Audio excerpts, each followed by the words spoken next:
Okay, so I had to straighten this out a little bit and get it lined up a little bit, while looking at it directly. The unfortunate thing about kind of filming it this way is you guys, the camera is right where I need to be to see things, and so it's really awkward kind of putting it together and keeping the symmetry and the angles right. But so there's, as I develop this, I'll take it away and you won't see, parts of it as I blend and stuff like that, because it's really just, I have to get right on top of it. So I'm going to just continue to add some material right now. You can see the basic shapes are there and the basic proportions are there. Nothing is perfect at this stage. Things are still going to be moved around a little bit, but all of those lines that are in the surface, nothing's really set in stone yet. I can move everything. But I do know where things go now, and I have a relative set of proportions that I can work from. So what I want to do is I want to work around the brow bone and kind of pull that forward. So I'll kind of use the shadows on the side of the head to project that part of it forward. And with the skull, I'll show you here. Okay, at the skull you have the side bone here comes out, and then you have muscle that goes across here, but what you have is you have an edge, and then that planes back, so you're gonna have a shadow that is the side of the head. You can see where the light's catching it there, and then the front of the head, and that will actually help, that shadow in behind it will help to push that forward and give it more depth. And that's why we're really looking at depth with every drawing that we do. Okay, so I'm going to shut up and just apply some material for a while and try to be a little bit more spontaneous. Mostly it's because I am like way far away from the drawing, so it's hard to kind of work the way I normally do with this. Okay. So I'm going to pull the brow bone forward. I'm going to break this piece of charcoal down so it's a little shorter. I do like that one, but okay, and I'm going to go in around the brow bone, and I'll put those shadows in on the back side of the brow bone that are actually the side of the head, and I'll get them really dark because you saw how they'll come off when I want them to, and I'll go around the cheekbone and where that, oh, I missed, I need a little bit of light through there where that shadow is, and you can see it comes in to the side of the cheek a little bit in there, and that starts to give you that shape of the head.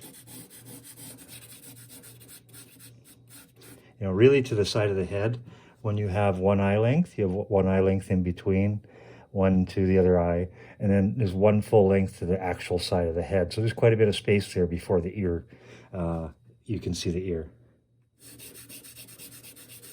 Something like this. And then the hairline starts, so it hides a lot of that. You don't really notice it all the time. And this kind of comes around the brow bone in like that, and then up over the forehead and around like that. So it's kind of like that type of shape as it goes around and down the cheek. Okay, and I can see one, see, because that's this shadow here that I'm describing on this side, and I'll take a look at the shadow on this side as well. And that'll start giving me an actual head. And this is where I can't reach it because I'm left-handed and I just can't get around there. So I'm going to have to do some weird thing here where I can't really see what I'm drawing very well. But I do know that I need the shadow in there, and I can follow it well enough and then fine-tune the shape as I blend things out after. Right now what I'm doing is just laying down a whole bunch of material, and then I'm going to start really seeing some depth in the head that way. And then there's hair all in here. Don't worry too much about that right now. The ears start somewhere over here. Okay, so about an eye length before you start seeing the ear. And we can talk about that maybe after.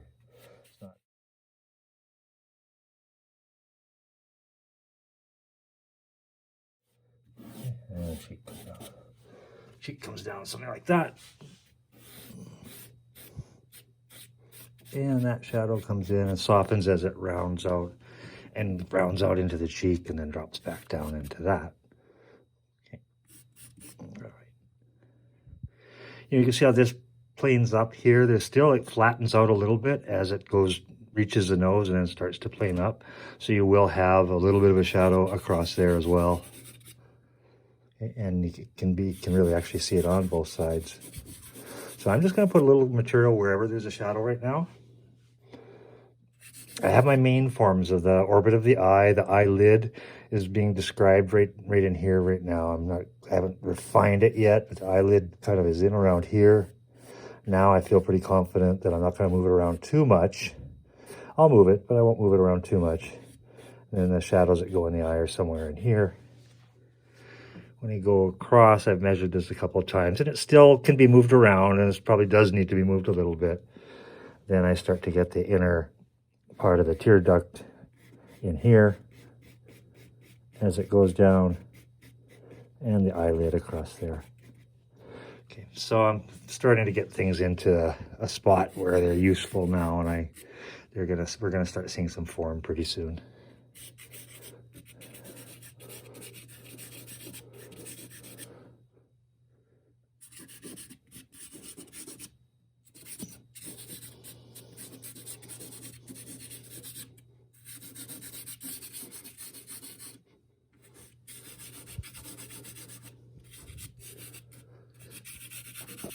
And then we have the shadow down in the forehead again, which we have to keep on deepening.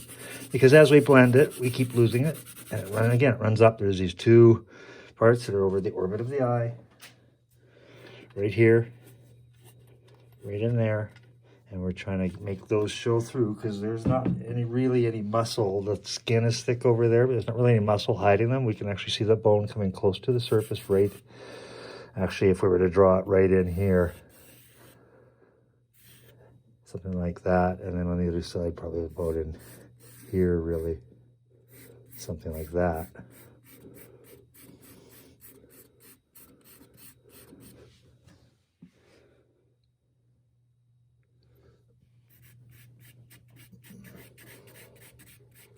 Now these shadows are really dark right now, but as soon as I touch them with chamois, they're going to go a lot softer. And this kind of goes up the side of the head.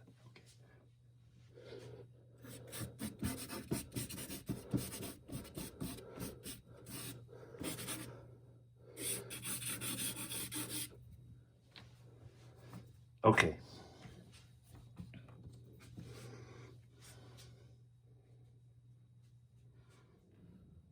I'm not going to draw the whole thing. I'm really just I want a physical form to work with. And I get this nice rounded skull shape.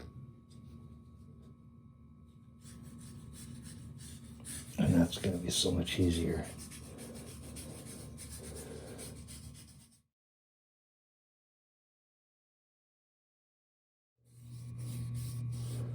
You can see that when you have a chamois, it works both additively and reductively, so you can draw lines with it as well as lift and move things.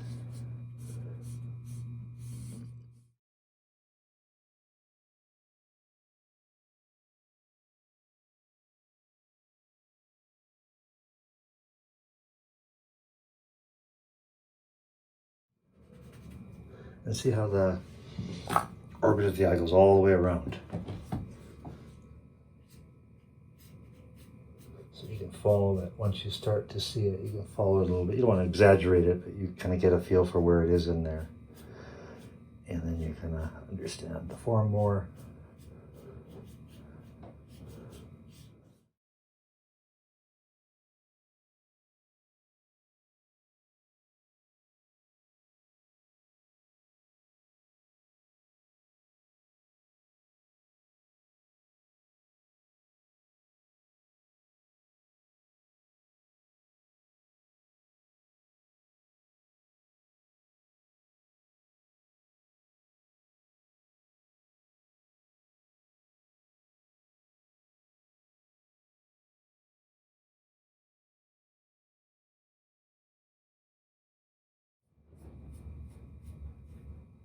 So you can start laying some of the textures and the direction of the surface.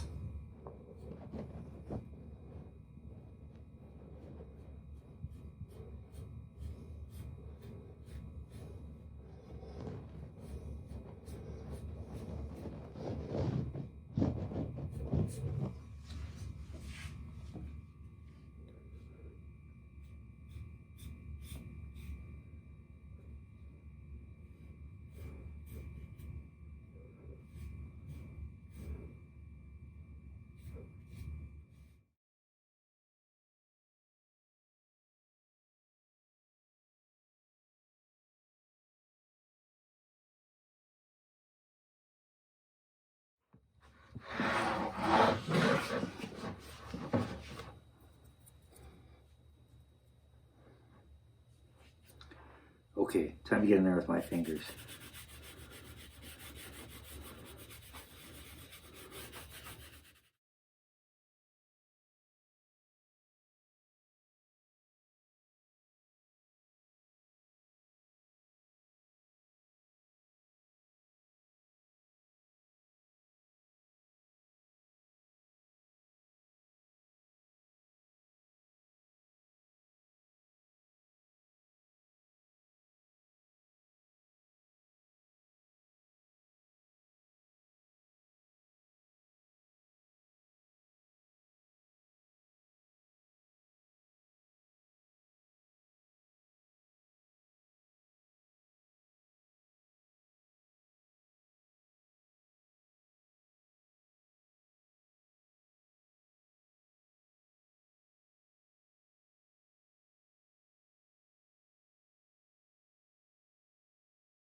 Okay, starting to get some depth to it finally, and you can see the eyes are still crooked, the nose is still off, but we're now I have some actual real depth going on, and then as I exact it, then it'll start to have, you know, some real physical form to it.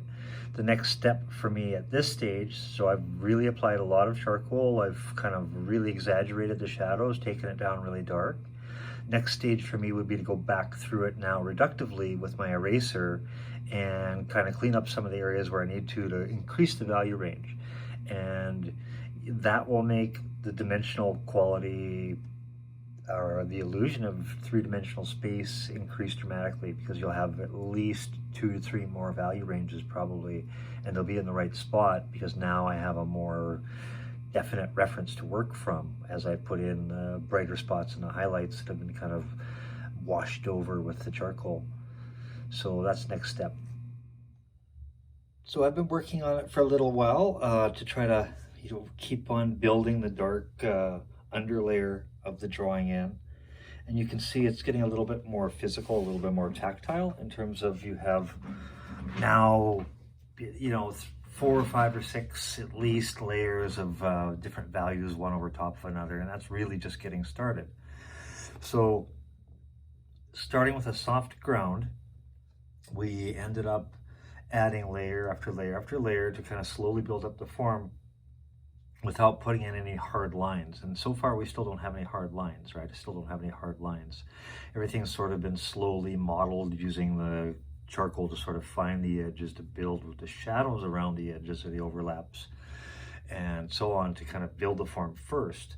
And then I'll go in and put some lines once it's all ready for that. So this way you can kind of move things around endlessly.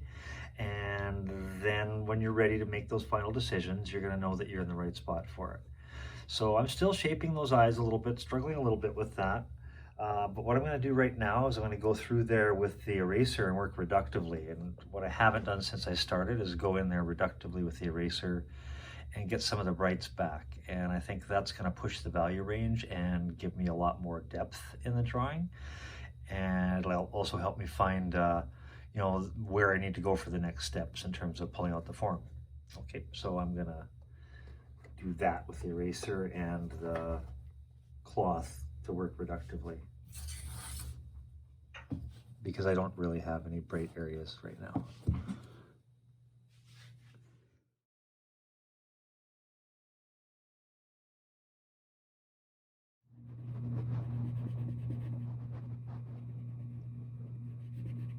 And with the eraser, you can both erase and blend as you go along. So if I put a lot of pressure on here, I start to lift it off. And if I lighten it, then I can blend what's on the surface. And you'll get these little bits you'll have to get off as you develop it.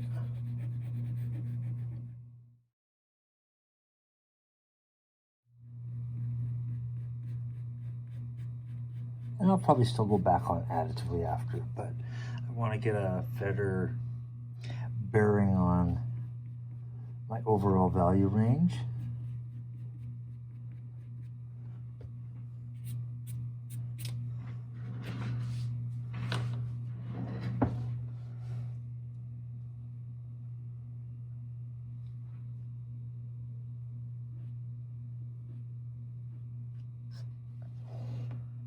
This is probably still too narrow. It's about 1 eye width across. It looks to be in about the right spot.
You have to keep cleaning your eraser because when it gets like that, it won't lift off anymore. And it really will grind it into the surface.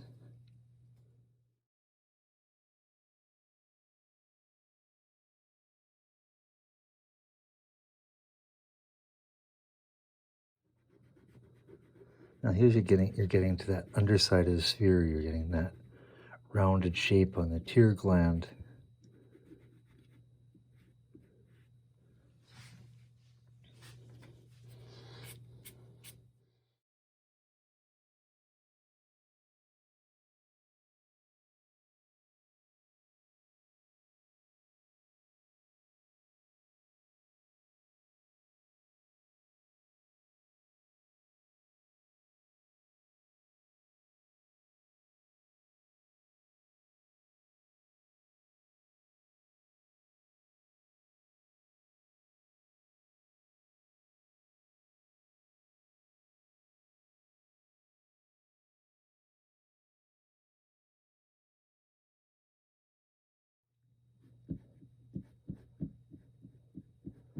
So sometimes when you're going in to do the light,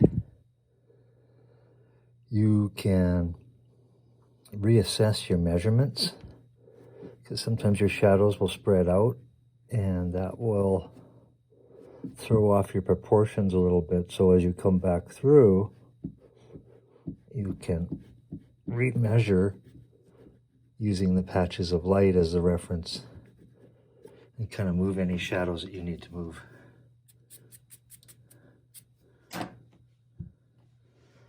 And you can see as we're getting more value for sure in the drawing.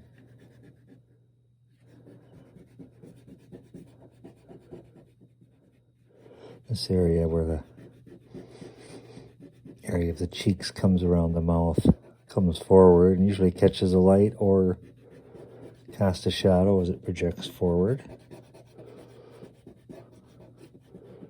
And then it planes into the cheeks and the face.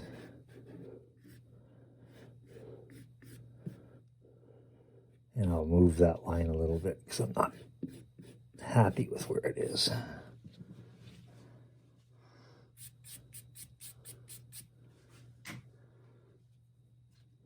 You can see the cheek goes back, and then there's a little pocket where the hollow of the cheek goes back to the jawbone, and that would be the shadow that you find in there. And that helps take it back around the side of the head. Once you start seeing that, then you can kind of find the actual side of the head a little bit and maybe give yourself a little more of a reference point to where the side of the head is. Okay, and that's the cheek. That's not really the side of the head. You have the hair, the sideburns sort of coming off of this area here, and the hair coming off the temple region in this area here. And then that goes around the head, and but it's extremely foreshortened, so it doesn't take up a lot of space. Okay, back to the erasing.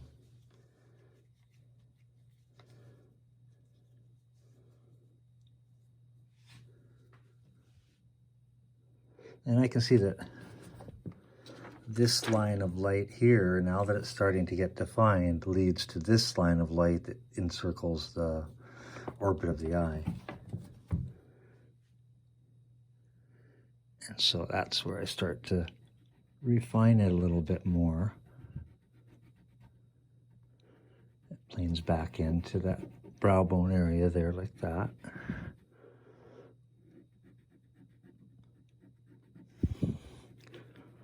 And then it softens back in there.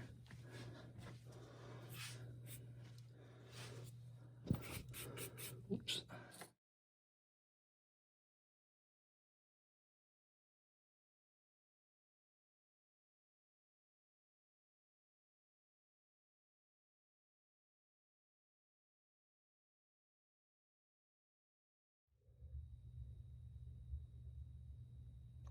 Cheekbone here, and then that pocket, that's the tear gland.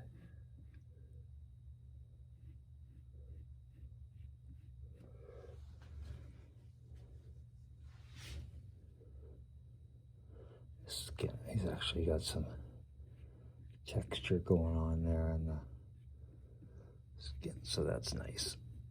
It helps us with our gradient. So it's not just flat, it has some textural quality to it.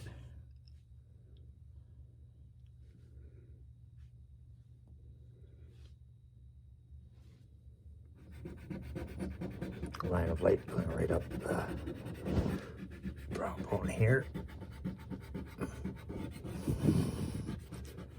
And that's what's nice about this paper. It's very tough. It really will allow you to put some muscle behind your material.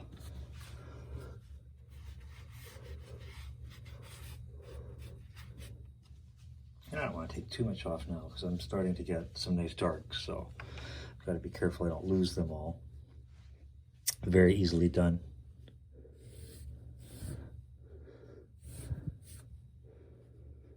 And this comes out a little further.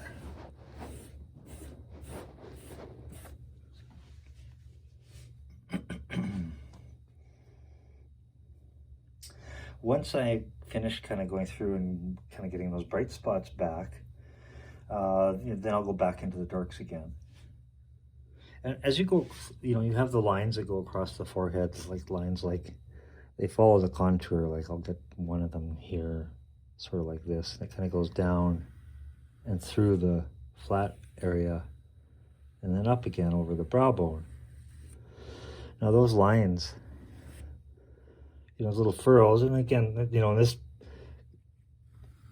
in this figure, they're pretty deep, so you can kind of get them pretty dark. And most, if you're younger, they're pretty much non-existent. But the point is that, they're little crevices, little areas that fold in, so they have a little line of shadow that goes through like that. And they have an edge, just like any other object. But also, they're usually, in one way or another, they're catching the light. So once you put that line in there, if you drag your eraser through carefully, you can kind of reinforce that, the look of that fold and the depth of that fold. And if you want to really go in there and darken it, then you can go back in there and harden up an edge or something like that to deepen it. And you have to play with it to get it very exact. But it's even though the lines are receding, there's still that edge that's going to catch light and shadow. Okay. Now I'll go into the eyes a little bit, I think, with the eraser here, and I'm going to get some of the bright spots back on the eyes. Again, I have light coming from both directions, so I'm actually having a little bit of a brighter area hit here, and you can see it's bright here, and then a little bit area bright here. So I'll go in here, and I'll do the white of the eye, and I'll just kind of go in there and give myself, clean it up a little bit so it gets brighter. And again, this is pretty tricky with the camera here.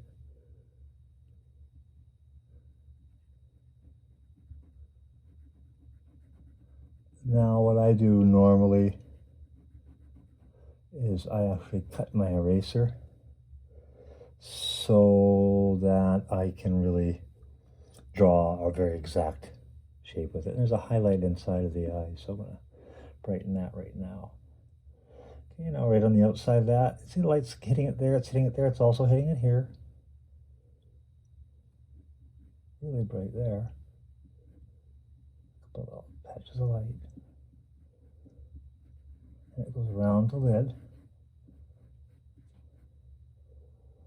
And then it drops into a little bit of a shadow, and it comes back out. From there, that's the lid, and that's the tear gland.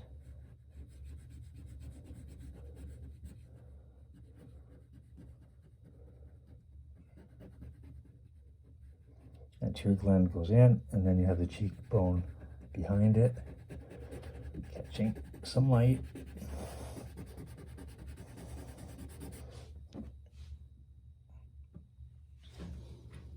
Yeah, something like that. Okay, you can see where the pupil's going to go. Go to the other eye, do the same thing.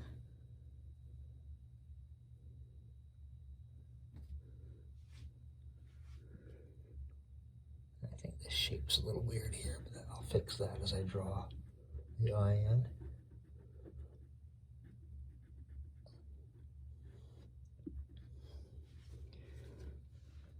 And there's a highlight in the eye.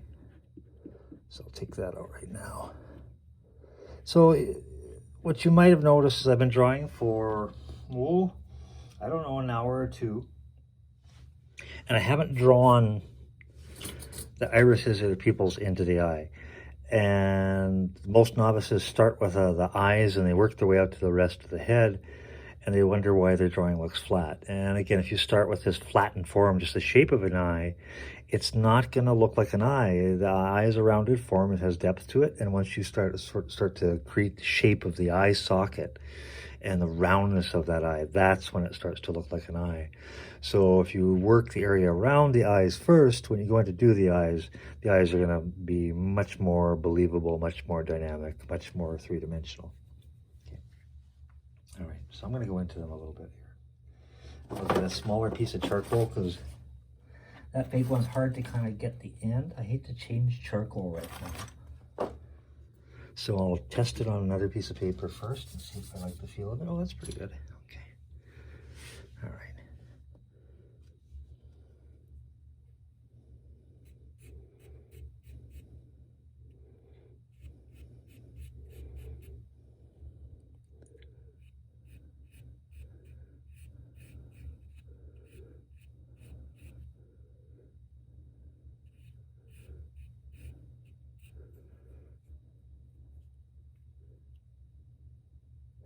Measure them so when I go over here that I do get the same size of eye.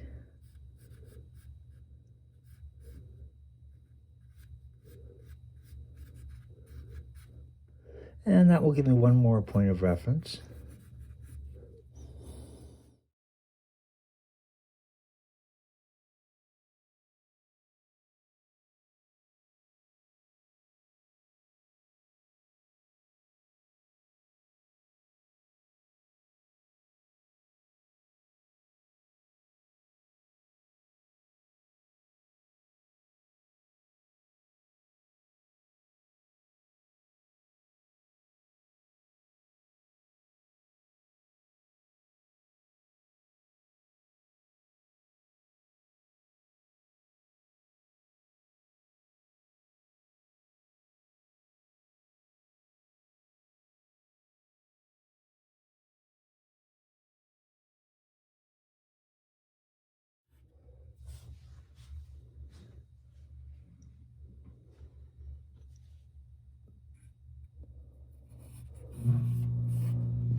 Now I can still make them bigger and smaller, that sort of thing. I'm just going to get in here and blend in some of this material a little bit.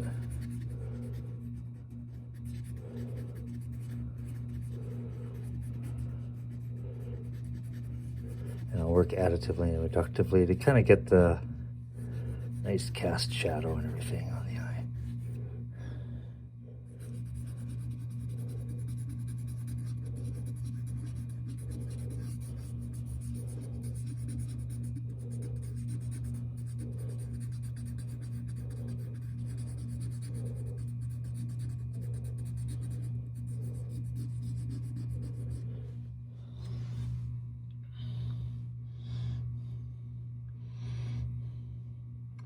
Just a starting point.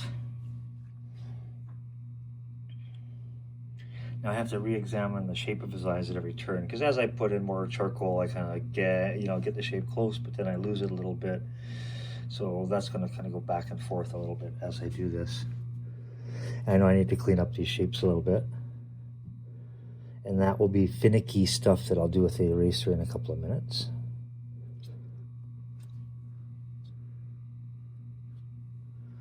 Okay.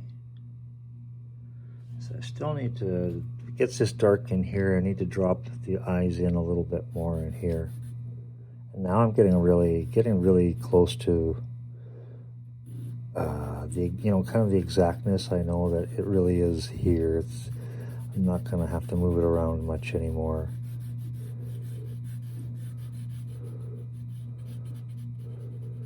And again, around that little bottom part of the lid there.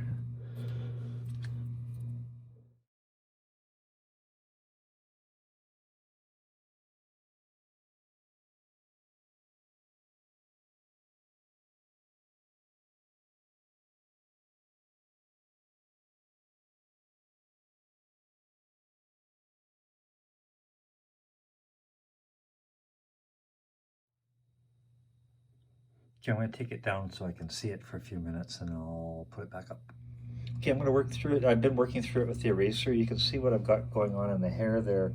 And that's essentially just laying down some darks and working over it with the eraser.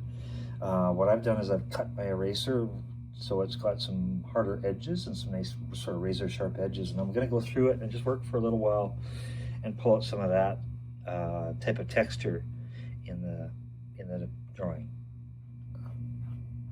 And try to follow. Again, you see why we were doing all these contour drawings before.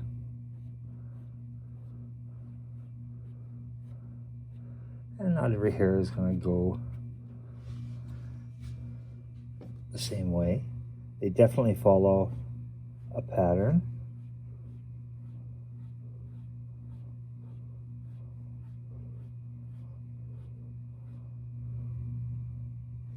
You want some to be bright and some to be soft.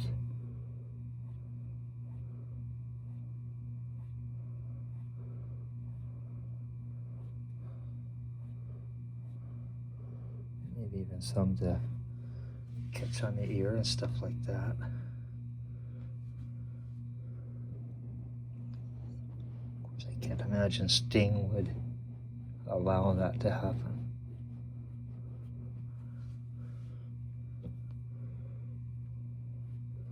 It's not very good. There. So I just take my little razor knife and I cut a slice of this very carefully. And then I have a nice sharp edge to work with. I'm going to go over here.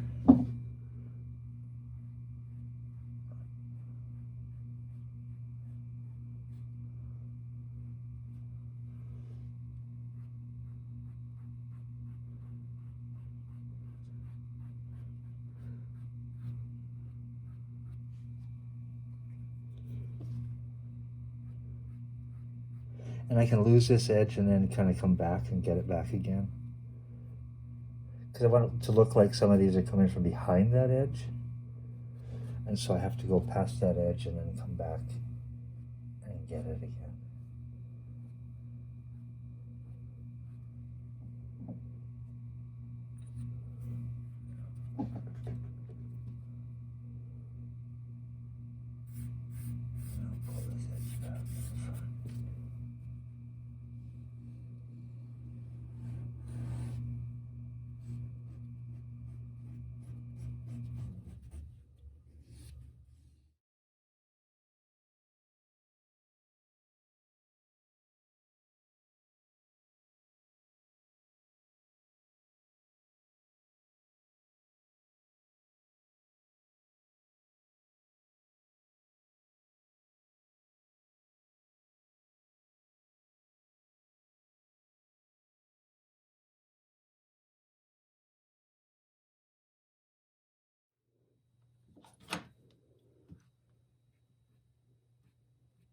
You can see when your eraser is clean how much better it picks up.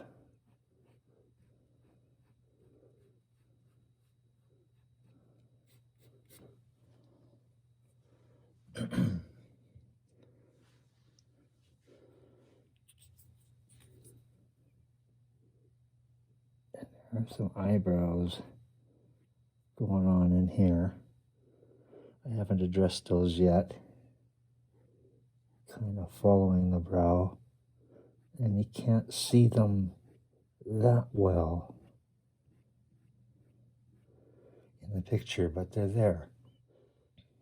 He has a lot of texture to his face, a lot of lines that are following the planes that come down and up and over like that.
This is where I can't reach it again to do this detailed work.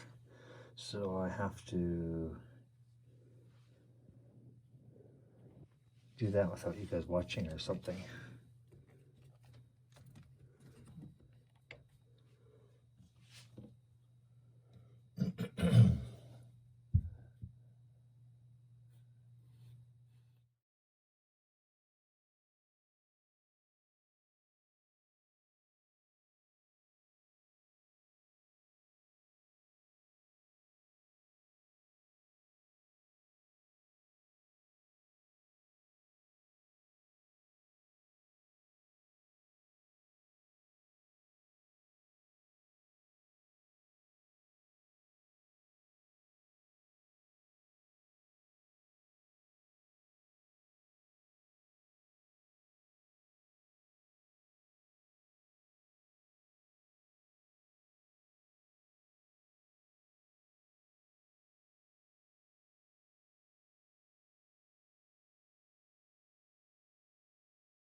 And I guess across the nose there's some nice lines. I think this edge is pretty worn out. And they help you see the flatness and the across the top of the nose.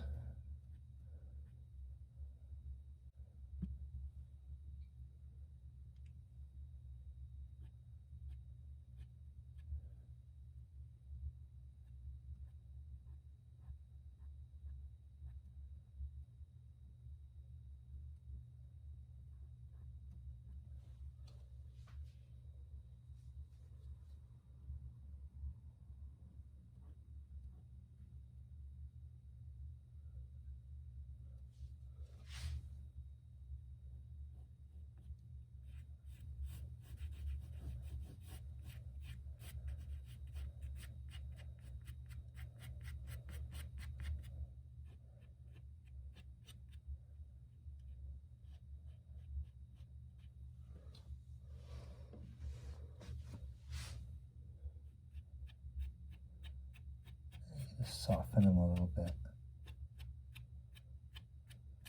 Not so dramatic.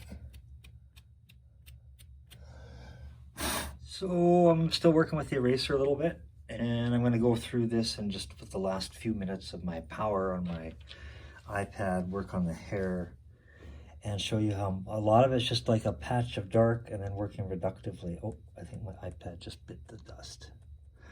I think I can plug it in.